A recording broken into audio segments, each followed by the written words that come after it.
Hi అండి, మేము అయోధ్యకి వెళ్ళినప్పుడు మాకు ఒకటి జరిగిన ఇన్సిడెంట్ గురించి అయితే మీకు చెప్తున్నాను.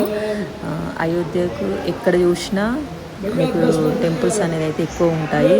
అయోధ్యనే కాదు, నార్త్ ఇండియాలో చాలా మటుకు టెంపుల్స్ అనేది ఉంటుందండి మన సౌత్తో పోల్చుకుంటే. అయితే ఇక్కడికి మేము రాములవారి మందిర్కి వెళ్ళాము. ఇక్కడ చూసిన సీతారాముల వారి కనబడతారు టెంపుల్స్. అక్కడ సీతారాముల వారి గురించి ఈ అయ్యవారు అయితే బాగా చెప్పారు. ఆ తర్వాత ఈ మందిరానికి ఒక గురువు ఉన్నారు. ఆ గురువు దగ్గరికి వచ్చి మీరు మీ జాతకాలు ఎలా ఉన్నాయో చూపించుకోండి, తర్వాత ఆశీర్వచనం అనేది తీసుకోండి అని చెప్పారు. ఓకే, బాగానే ఉంది. వెళ్ళాము, వీడియో మాత్రం తీయొద్దు అనేసి అయితే మాకు చెప్పారు. అంతేకాదండి, నరేంద్ర మోదీ గురించి, తర్వాత చిరంజీవి, మన megastar Chiranjeevi, Rajinikanth, cinema heroes గురించి కూడా చెప్పారు. ఆ తర్వాత వచ్చేసి అయితే మేము లోపలికైతే వెళ్తే అక్కడ వీడియో తీయనివ్వలేదు. మాకు కొంచెం లైఫ్లో జరిగినవి అయితే చెప్పారు.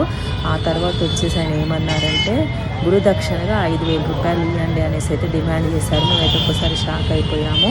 మేము ఇట్లా ఫుడ్ డొనేట్ చేస్తాము, దాని గురించి అని ఇవ్వండి అంటే లాస్ట్కు 500 అయితే చేతిలో పెట్టేది తప్పించుకున్నాము. ఎవరైనా కొత్తగా తెలియని వాళ్ళు ఎవరైనా వెళ్తే ఇలాంటి ప్రాబ్లమ్స్ కూడా ఉంటాయి, చూసుకోండి. అయితే ఇక్కడ కూడా చూడండి, ఇక్కడ రిక్షాలు మీకు నార్త్ ఇండియాలో ఎక్కడ చూసినా రిక్షా ఆటో అనేది కనబడుతుంది. మేమైతే సిటీ మొత్తం అయితే దేంట్లోనే తిరిగాము.